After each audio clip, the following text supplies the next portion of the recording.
Good morning. Anyways, now that I'm reconnected, I'm off to the gym and I'm kind of just floating along. Good morning, ladies. So, last night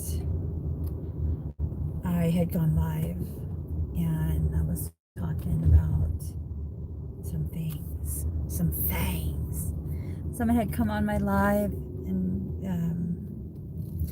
started to spew some stuff, talking about eternal damnation and just crazy stuff. I don't know, guys. I don't know. Do you guys believe in the concept of hell? H-E double hockey sticks. I don't really believe in the concept of hell. I used to, for a large portion of my life. I used to, and I really internalized this notion that we are all born sinners and spend our lives being punished until we somehow find a way to become worthy of salvation. Salvation from what? I don't know.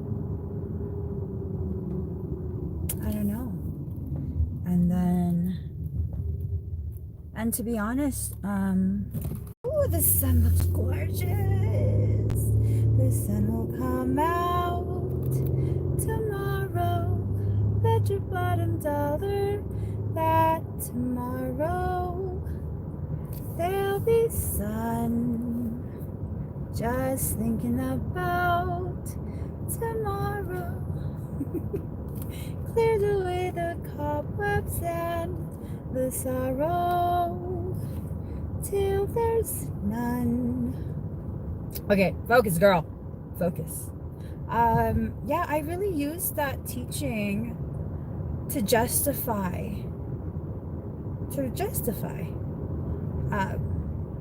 people's ugly treatment of me. And then one day it just clicked, like, just no. I wasn't made broken. I don't believe in sin. I believe in the misuse, irresponsible use of free will. And I believe the hell that we go to is the hell we create.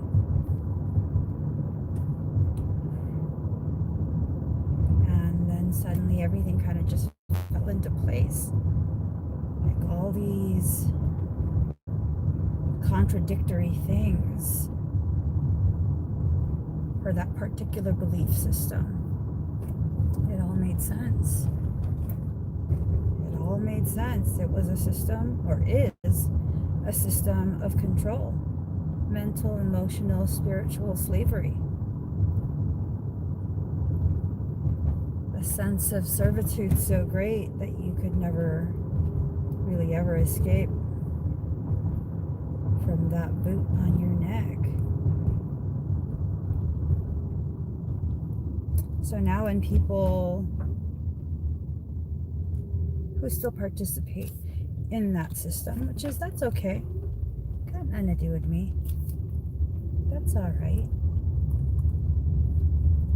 But when they try and force me into agreement with that, no. I will not comply. I will not submit. When you live your entire life really just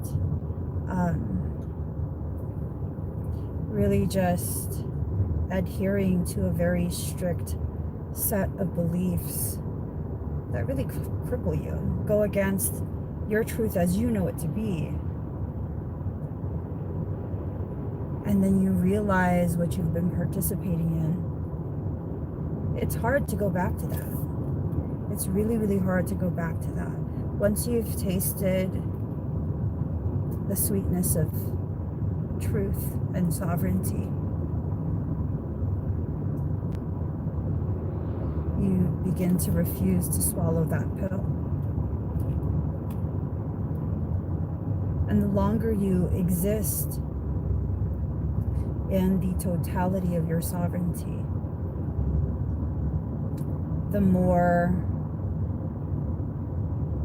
disgusting that pill becomes. So last night when someone came on my live and began to talk about that, I wasn't going to say anything. I was just going to ignore the comments and keep going because I didn't feel triggered until Michael was like, you stand as a template. Is this a responsible use of this opportunity to speak?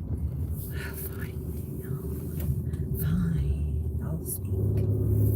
And so I did. And then comes another person with like, I was with you until you said G-O-D. And that's the sad thing. That's the saddest part. That God, who has nothing to do with any of that stuff, is the one that's being blamed for it. I no longer subscribe to religion. And this is coming from someone who, for most of my life, I was adamant that I was going to join a convent and become a nun and devote my life to religion. I'm not even joking.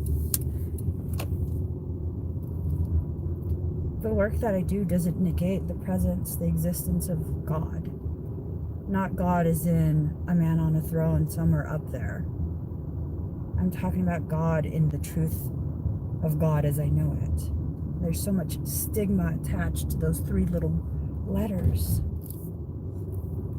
And as much as I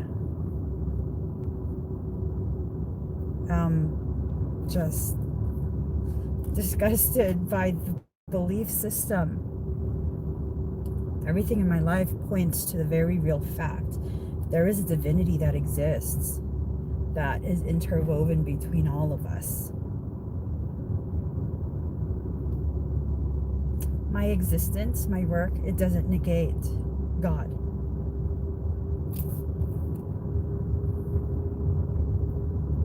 It supports it. It's proof there is a divinity.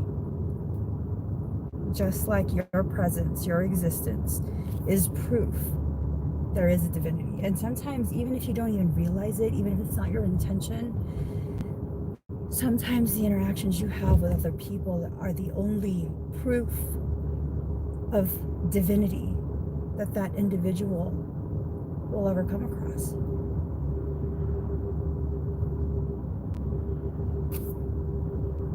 That's a huge responsibility. What are you going to do with that?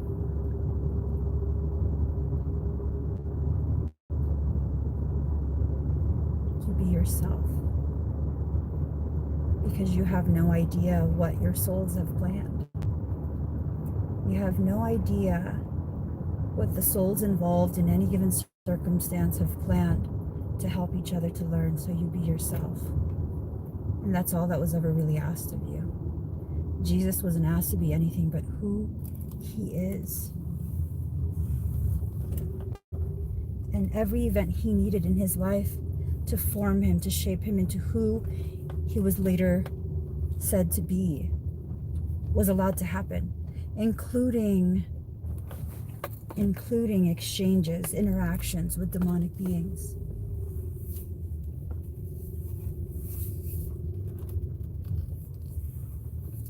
Just kind of let that sink in. Let that sink in. Let's see. So, yeah, Marcos, society hated him. In Jesus' time, Jesus was seen as a terrorist. See, the way the stories are told, they really affect the perception of those who weren't present as the events unfolded. Jesus was seen as a terrorist who was then eventually executed for his societal terrorism. So the people who are vilified right now, the people who are seen as evil and spreading evil, that's what was done to Jesus. And my Jesus, fuck no, you don't get to crucify me. I don't think so. No, you will not crucify me. But at the time, I mean, that's what he was. He was sharing of a truth that was not widely accepted. And he was punished for it. He was punished for standing out. So really though, what is more Jesus-like in nature? Allowing yourself to be persecuted for standing in the light of your truth, which is what Jesus did. Going against the established belief system, that system of control, mental, emotional, societal slavery, or conforming. What was the truth of his teachings? Conformity or honoring the truth of the beauty of what God created with you, through you, in you? I'm just saying. I'm just saying. So Michael had me talk about it. I was just like, okay. Okay. But yeah. So let's see. Yeah. There's a lot of